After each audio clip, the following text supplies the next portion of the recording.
ሰላም እንዴት አላችሁ ውድ የሐመር ሚዲያ ቤተሰቦቻችን በዛሬው ዝግጅታችን ላይ ተከታዮቹን ጉዳዮች ወደ እናንተ እናደርሳለን። መከላከያ ሰራዊት የጃልመሮን ዋና ሰው ገድያለሁ ብሏል። አወዛጋቢው ምሁር ፕሮፌሰር ፍቅሬ ቶሎሳ ደግሞ ስለ አሰብ ወደብና ስለ ኢትዮጵያ ጽፈዋል። እነዚህን ጉዳዮች እናደርሳችኋለን። ከዚህ በተጨማሪም 18ኛ ቀኑን ስለያዘው የዘመቻ አንድነትና ተያያዥ ጉዳዮችም እንዲሁ እናነሳለን። አብራችሁን ቆዩ። ሾዴ የተባለው የሸኔው መሮ ዋና ሰው ተገደለ ይለናል የመከላከያ ሰራዊት መረጃ። የፌድሪ መከላከያ ሰራዊት ትላንትና ባሰራጨው መረጃ ሾዴ የተባለ የሚጠራው የሸኔው ዋና ሰው እንደሆነ የሚታወቀው ሰው መገደሉ ተገለጸ ይለናል።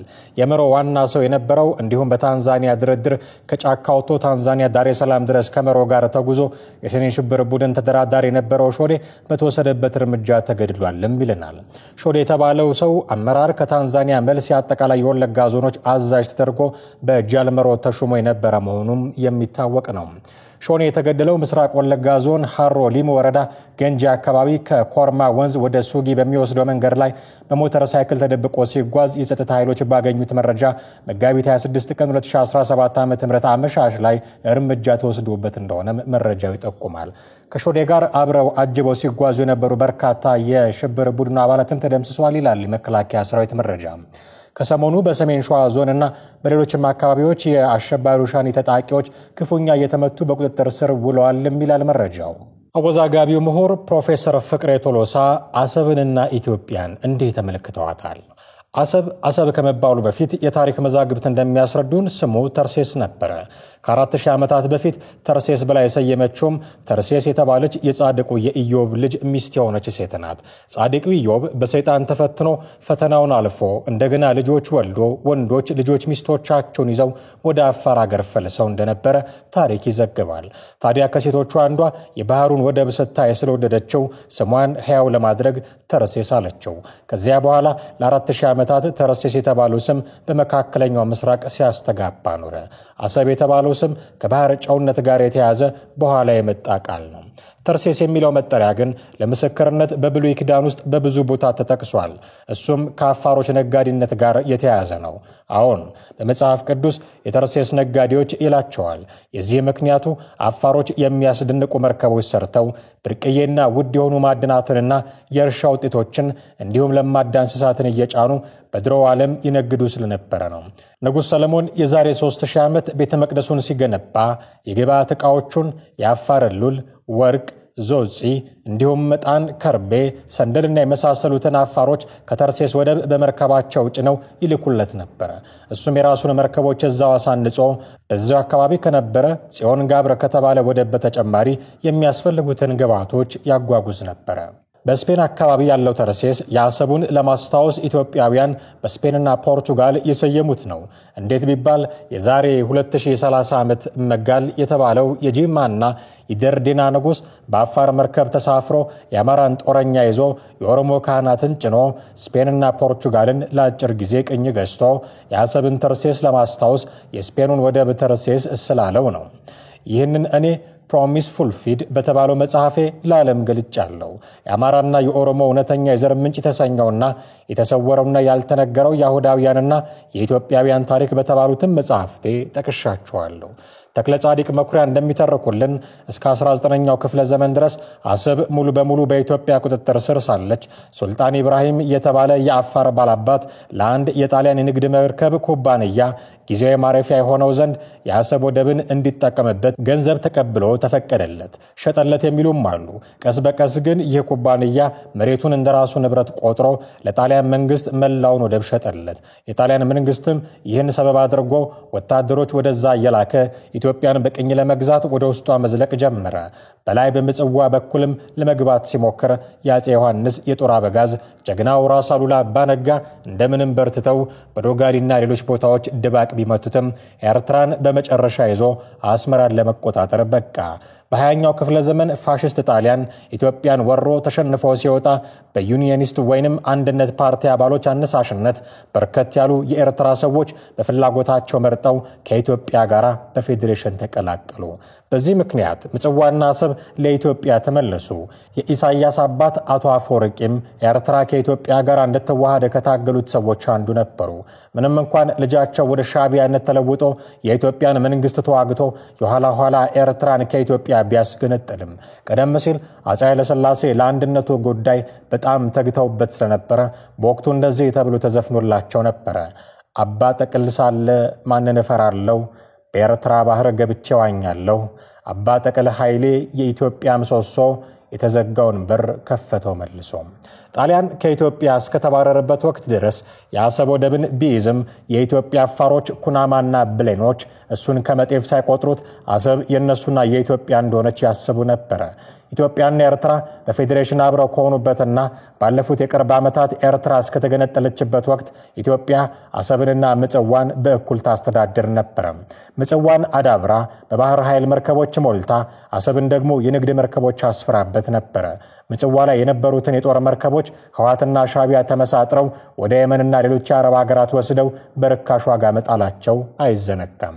በ1950 ዓመተ ምህረት ማለትም የዛሬ 67 ዓመት አሰብ በስም ወደብ ይባል እንጂ ከቶም ከእውነተኛ ወደብ የሚቆጠር አልነበረም።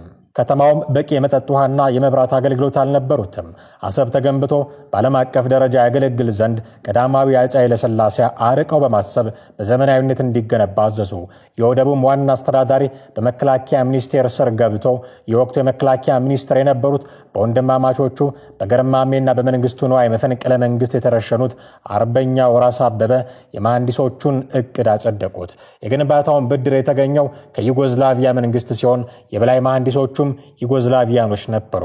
ከኢትዮጵያ በኩል ደግሞ ኢንጂነር በቀለ። ለወደቡ ግንባታ የተመደበው ገንዘብ 25 ሚሊዮን ብር ሲሆን ይህም ገንዘብ ለዘመኑ በጣም በርካታ ነበር። ግንባታው ከተያዘለት ጊዜ ቀድሞ ሲጠናቀቅ የአሰብ ወደብ ተስፋፍቶ አስፈላጊዎቹ ቤቶች ሁሉ ተሰርተውለት በዓለም አቀፍ ደረጃ ብቁ ሆነ። የባህር ትራንዚትና ጉምሩክም ቢሮዎች ተከፍተውለት ስራውን በስነ ስርዓት ጀመረ። የከተማውም ህዝብ በቂ መብራትና ውሃ አገኘ። የኤርትራን ከኢትዮጵያ መገንጠል ኢሳያስ አፈወርቂና መለስ ዜናዊ ለኢትዮጵያ ህዝብ ሳያማክሩ የሰፊውን የኤርትራውያንንም እውነተኛ ምኞትና ፍላጎት ሳይጠይቁ በግድና በማስፈራራት ከባርነትና ከነጻነት የቱ ይሻላችኋል ብለው መገንጠልን አስመረጧቸው። እዚህ ላይ መረሳት የሌለበት ነገር ኤርትራ ከኢትዮጵያ እንድትገነጠል ከኢሳያስ አፈወርቂ ይልቅ የመለስ ዜናዊ ጥድፊያ ነው። ለተባበሩ መንግስታት ማህበር ኤርትራ ከኢትዮጵያ ቶሎ ትገንጠልልኝ ብሎ ሲከተብ አጀብ አጀብ አገሩን ቶሎ ለማስቀንጠል የሚጽፍ መሪ ብለው የዓለም ፖለቲከኞች ተደመሙ። መለስ ለምን ተጣድፈው ኤርትራ ለማስገንጠል እንደፈለገ ሰዎች የተለያዩ ምክንያቶች ያቀርባሉ። ከምክንያቶቹ አንዱ እናቱ ኤርትራዊ ስለሆኑ ነው ይላሉ። አባቱ አቶ ዜናዊ አባታቸው ደጃዝማች አስረስ ለጣሊያን ገብተው ስለነበርም በአባታቸው ጥፋት በትግራይ ህዝብ ዘንድ አቶ ዜናዊን በፍቅር ስላላዩዋቸውና ሚስትም አንድርልህም ስላሏቸው ከኤርትራ ሴት ልጅ ፈልገው እስከሚያገቡ ድረስ ስለበደሏቸው መለስ ቂም ይዞ ነው የሚሉም አሉ። ምናልባትም በሩሲያ መሪ በዮሴፍ ስታሊን ጽሑፍ በሰፈረው የብሔሮች እስከ መገንጠል መብት በሚለው መርህ መለስ አምኖበትም ይሆናል። በነገራችን ላይ መለስ ከመባሉ አስቀድሞ ለገሰም ከመባሉ በፊት በልጅነቱ ነጋሲ ይባል እንደነበረ የመንደሩ ሰዎች ይናገራሉ። ይኸው መለስ በምርጫ 97 ህወሓት በተቃዋሚ ፓርቲዎች በነቅንጅት በተሸነፈበት ወቅት ለምን ላለመሸነፍ እንደፈለገ ተጠይቆ ነበር። መልሱም የጀመርነውን ስራ ሳንጨርስ እንዴት ጥለን እንሄዳለን የሚል ነበር። ይህም ኤርትራን በሚገባ ሳላስገነጥል እንዴት ስልጣን ለቃለሁ ማለቱ ነበር። ኢሳያስ አፈወርቂ ግን ለመገንጠል አልቸኮለም ነበር። ምክንያቱም የኢትዮጵያ መንግስት መሪ እስከሚመስል ድረስ ኢትዮጵያ ውስጥ መንቀሳቀስ ተመችቶት ነበርና። በመለስ ትዕዛዝ ለኤርትራ ካሳ ይሰጣት ተብሎ ኤርትራ በቢሊዮን የሚቆጠር ብሮች አንድ ጊዜ ተችራ ነበር። ያለ ቀረጥ የችርቻሮ ዕቃዎች አስገብታ በርካሽ እየሸጠች የመርካቶ ነጋዴዎችን ከንግድ አስወጥታለች። ይግረማችሁ ብላ የኢትዮጵያን ቡና የኤርትራ ቡና ብላ ጆንያ ላይ ጽፋ ለዓለም የቡና ገበያ ለማቅረብም ደፍራ ነበር። አዲስ አበባ ይገኝ በነበረው ኤምባሲዋ ውስጥ ተቀናቃኞቿን ከማሰርም አልፋ እስከ መግደል እንደደረሰችም በወቅቱ ይነገር ነበር። በራሱ ምክንያት እሷ ቶሎ እንድትገለጠል ይሻ የነበረው መለስ ግን በሚስጥር የኢትዮጵያን ብር ቀይሮ ኤርትራ ካብታው የነበረውን ገንዘብ በሙሉ ከንቱ አስቀረባት።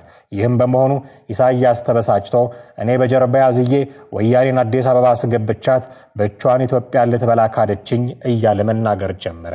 በዚህ ብስጭቱም ህወሓትን ለመበቀል ብሎ ምድረበዳውን ባድመን ሰበብ አድርጎ ነገር በመፈለግ በትግራይ ትምህርት ቤት ባሉ ህፃናት ላይ ቦምብ ጥሎ ኢትዮጵያን ወረረ። መላው የኢትዮጵያ ህዝብ በዚህ ድርጊቱ ተቆጥቶ ሆ ብሎ ዘመተበት። የኢትዮጵያም ሰራዊት በአሸናፊነት እየተመመ ወደ አሰብና አስመራ ሲገሰግስ ይሄው መለስ ዜናዊ አስቆመው። በህወሓት ውስጥ የነበሩ እንደ ስዬ አብርሃ አይነቶች ከተዋጋን አይቀር ለምን አሰብን አንይዝም ብለው ቢቆጡ ሙሰኞች ተብለው ዘብጥያ መወርወራቸው የዛን ጊዜ ትዝታ ነው። አሁን በቅርቡ የኢትዮጵያ መከላከያና የህወሓት ጦር ሰራዊት ሲዋጉ የኢሳያስ ጦረኞች ትግራይ ውስጥ ገብተው ህወሓት ቀደም ሲል ከኢትዮጵያ ያባረራቻቸውን ኤርትራውያን በማስታወስ ቂም ይዘው ባያሌው ተበቅለዋቸዋል።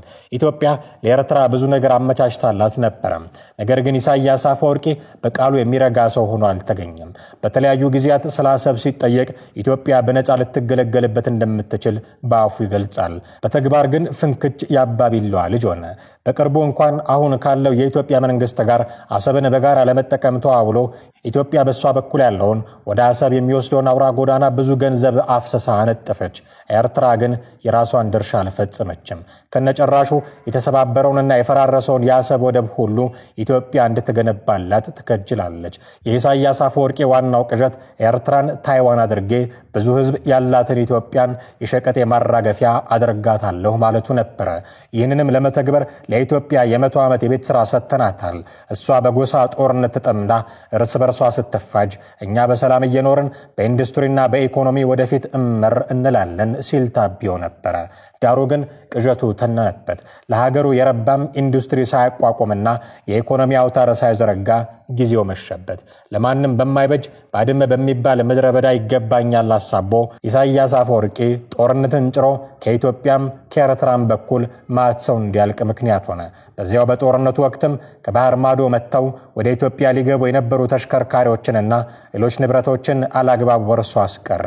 ኢትዮጵያውያን ባለቤቶቹ አዝነው ቀሩ። ፍጹም የወንብድና ስራና አይን ያወጣ ዝርፊያ ነበር ኢሳያስ የፈጸመው። ኢሳያስ አፈወርቂ የማይገነዘበው ወይንም ሊገነዘበው የማይፈልገው ነገር 120 ሚሊዮን ህዝብ ተሸክማ በመሬት የተከበበችው ኢትዮጵያ የባህር በር ታገኝ ዘንድ ግድ እንደሚላት ነው። በግድም በውድም ባለም አቀፍ ህግም ኢትዮጵያ ወደብ እንዲኖራት መፈቀዱ አይቀሬ ነው። በአፍሪካ ቀንድ ሽብርተኞች ጉዳት እንዳያደርሱ ጸጥታንና ደህንነትን ለመጠበቅም ቢሆን እንደ ኢትዮጵያ ያለ በውትድርና ጠንካራ ሀገር የለም። ይህንንም እውነት የአሜሪካና የአውሮፓ መንግስታት ጠንቅቀው ያውቃሉ። ስለዚህም ኢትዮጵያ በቀይ ባህር ላይ ወደብ የማግኘት መብት እንዳላት ይገነዘባሉ። ወደ አሰብ ስንመለስ ደርግ በመውደቅ ላይ ሳለ በሰላም ስልጣንን ለመረከብ ወያኔና የደርግ ተወካዮች ለንደን ላይ በአሜሪካ ሸምጋይነት ሲነጋገሩ እንደነበረም አይዘነጋም። በዚህ ሰዓት አደራዳሪው ሄርማን ኮሄን ደጋግሞ በአደባባይ እንደተናገረው መለስን ለብቻው ጠርቶት አሰብን ለኢትዮጵያ ያዝ፣ ለትንሿ ኤርትራ ምጽዋ ይበቃታል ቢለው አንተን እዚህ ውስጥ ምንም አያገባህም፣ አሰብ የኤርትራ ነው ሲል አፍቃሪ ኤርትራነቱን በቁጣ መሰከረ። በሌላ ጊዜም ስለ አሰብና ስለ ኢትዮጵያ ወደብ አልባነት ሲወራ መለሶዬ ገበያ ወጥተን የፈለግናቸውን የሌላ ሀገሮች ወደቦች አማርጠን በገንዘባችን እንከራያለን አለ። ብሎም አልቀረ። ከ100 ዓመታት በፊት የኢትዮጵያ ግዛት ከነበረችውና በደርግ ፈዛዛነት ወደ ኢትዮጵያ እጅ ካልተመለሰችው ጅቡቲ በሚዘገንን ዋጋ ወደብ ተከራይቶ ኢትዮጵያን አስከሰራት።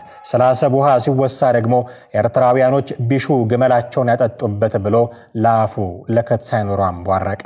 በህወሓት አሳልፎ ሰጪነት ኤርትራ ከኢትዮጵያ አሰብን ከመመንተፏ በፊት ግን የንጉሠ ነገሥቱና የደርግ መንግስታት አሰብ ከጥንት ጀምሮ የኢትዮጵያ የሐቅ ርስት መሆኑን ተገንዝበው አለመታውት ይጠቀሙበት ነበር።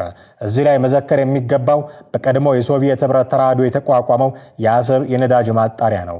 ይህ ተቋም በዘመኑ ለኢትዮጵያ እጅግ የሚጠቅም በቀን 800 ሜትሪክ ቶን የነዳጅ ድፍድፍን ያጣራ ነበር። ኤርትራ ይህን የራሷ ስታደርገው ግን በመቶዎች የሚቆጠሩ የተቋሙ ባለሙያዎች ተበተኑ። ተቋሙም ስራ ፈትቶ ወደ ዝገት ተለወጠ። ራሱን ወደቡንም ኤርትራ ምንም አልፈየደችለት። እሱም አርጅቶ ዋጋ ቢስ ሆነ። እንግዲህ አሰብ በጉልበትና በሽፍጥ ከኢትዮጵያ ተነጥቆ ለኤርትራ የተዳረገ የኢትዮጵያ አንጡራ ገንዘብና ርስት መሆኑ ሙን ነው። ኢትዮጵያ ቁጥሩ ከ120 ሚሊዮን የማያንሰው ህዝቧ አንድ የባህር በራቶ ሲታፈን ሁለት የባህር ወደቦች ከያዘችው ባለ ጥቂት ሚሊዮን ሰዎች ከሆነችው ከኤርትራ ጋር ተስማምታ በመተዛዘን በቀድሞ ርስቷ መጠቀም ካልቻለችና በጉልበት ብታስመልስ ምን ይደንቃል? ምንም ከጦርነት ይልቅ ሰላም ቢመረጥም ሰው በኃይል የተነጠቀውን አንጡራ ሀብቱን በኃይል ማስመለስ የተለመደ የተፈጥሮ ሕግ ነው። ከኃይል በፊት ግን ያለ መሰልቸት የመግባባትና የእርቅ ድርድርን ማስቀደም ከወንድማማች ሕይወት ጥፋትና ከጋራ ንብረት ውድመት ይሰውራል። እርቅ ከተገኘም ሁለቱም ህዝቦች በጋራ ተጠቃሚ ሊሆኑ ይችላሉ።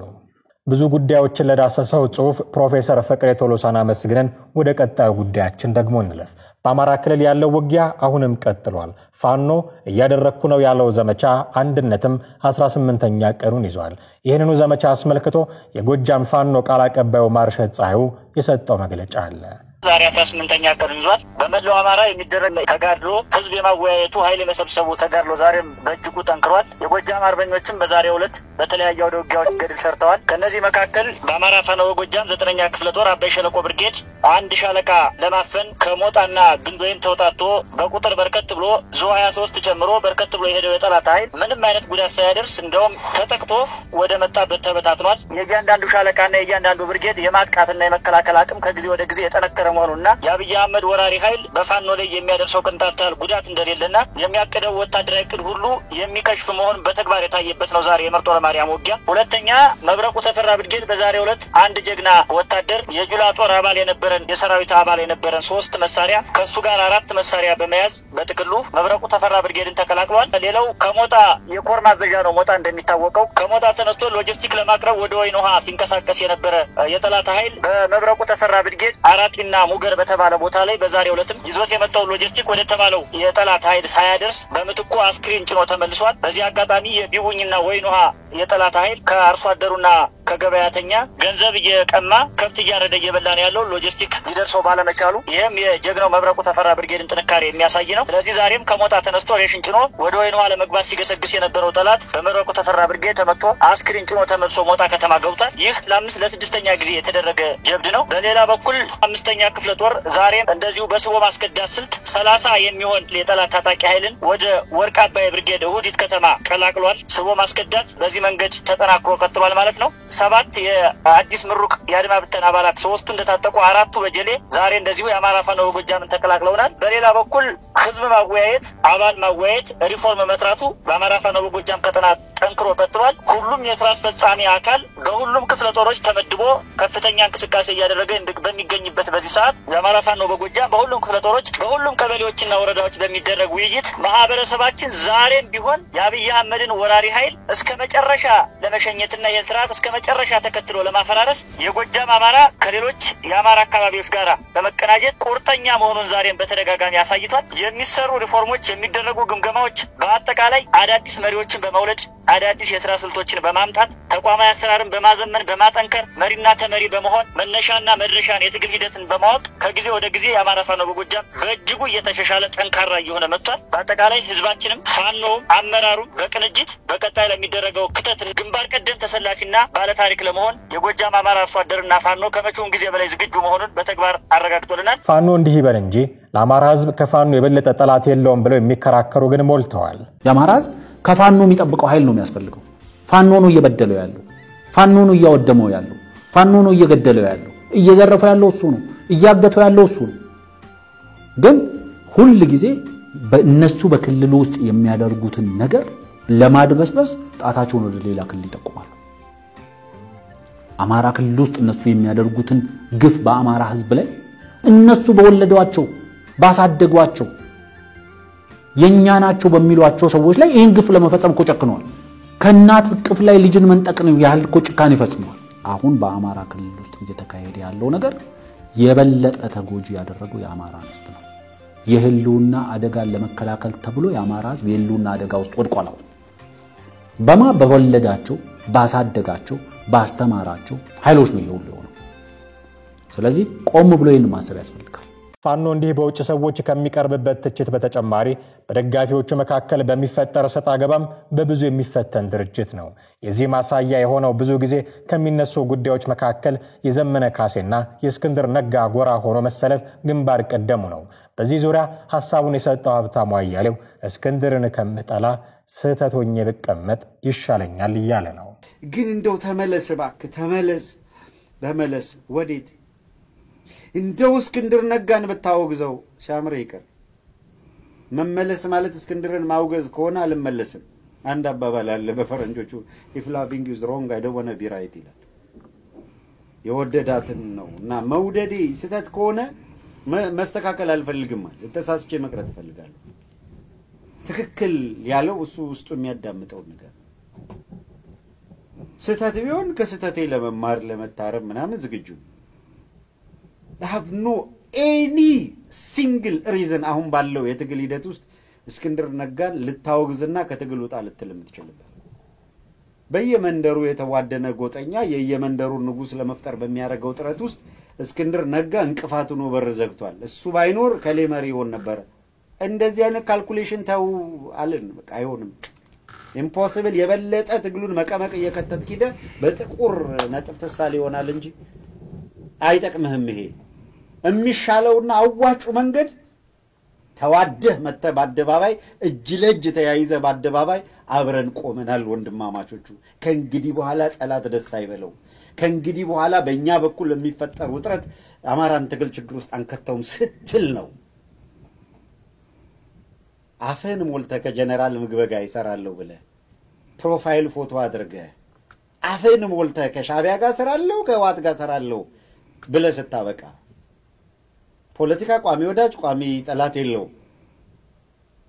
ከሻቢያም ጋር ይሁን ከዋት ጋር የሚሆን የሚያሰራ አላማ የአማራን ህዝብ ጥቅም ለማስከበር ይረዳኛል አይረዳኝም ከሚል መመዘኛ የጠላቴ ጠላት ወዳጅ ነው የሚል ውዳቂ አካይድ ተደጋግሞ ተሞክሯል ውሱ ውድቅ ነው አይሰራም ማንንም ለጥቅሙ የሚጋልብ መሆን የለበት ጀነራል ምግበይ በስታንድ ይዞ ነው አቋም ይዞ ነው የተናገረው ዓላማችን አቋማችን ይሄ ነው ብሎ ነው አንተ ፉርሽካ ሆነ መገኘት የለበት ፉርሽካ ጥቅም የለውም ግፋቢል ተቦክቶ ለከብት ነው የሚሰጥ ሌላ ጥቅም የለውም ፉርሽካ ሆኖ መገኘት ነው በፖለቲካ ውስጥ ገት ይዘው አቋም ይዘው እነሱ ወልቃይትን በአቅጣጫ ምዕራብ ትግራይ ያልኩ ነው የሚታው ናሬቲቭ መቆጣጠር ይፈልጋሉ ራያን ደቡብ ብለው ይጠሩታል ደቡብ ትግራይ ብለው ይጠሩታል ይሄ አሸነፍን ባላችሁት ጊዜ አማራ መሪ የለውም ታጋይ የለውም ብላችሁ ባሰባችሁ ጊዜ